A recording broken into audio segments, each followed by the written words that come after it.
Let's go to the UK, where current Prime Minister Sir Keir Starmer has unveiled sweeping reforms to slash migration, so he says. He's promised to bring down numbers significantly by the end of his parliamentary term, but that's still 4 and a bit years away.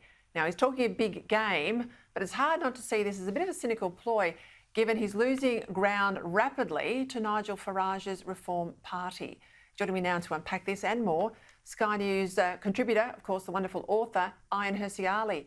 Ayaan, welcome to the program. How genuine is this attempt by Starmer to regain control of Britain's borders?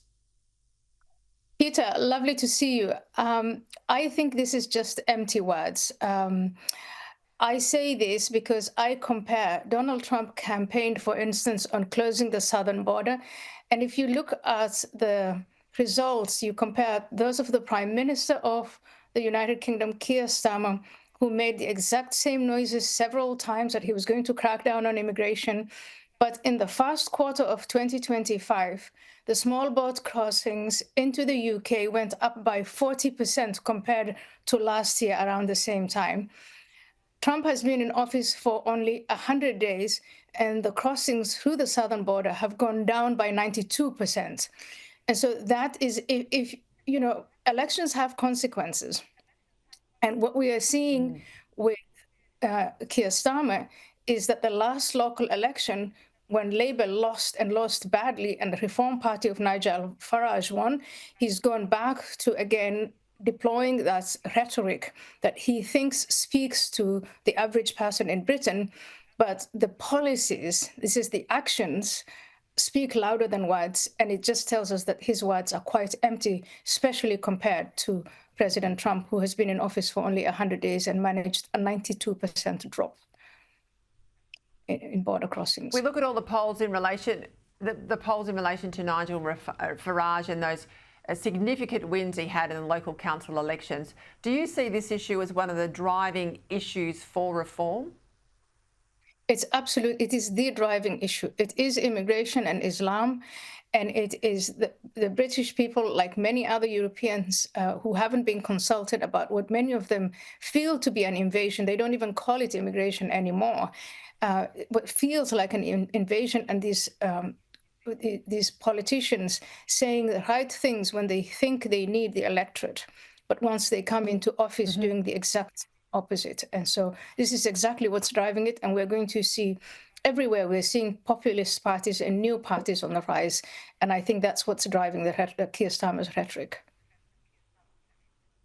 Talk to me about this pro-Gaza candidate who won a seat in the council election, campaigning for gender segregation. This was in Lancashire, and it raises, I think, real concerns about sectarianism, but parallel value systems. I know we've talked about Sharia law, but I mean, this is an 18-year-old candidate. She wants Muslim men and women not to mix freely in Britain.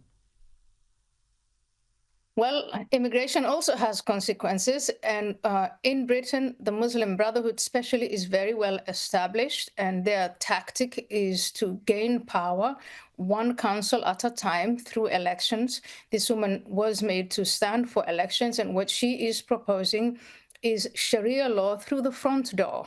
Sharia law that is going to be, we've seen this in Michigan in Hamtramck, where the entire council gets a majority of the Islamists, and the Islamists want to introduce Sharia law, and they vote on that. So basically what she's proposing is, let's segregate men and women. She said, or she's, I haven't heard her say this, but I've read some of the quotes, that Muslim men and Muslim women don't like to be around Muslim men.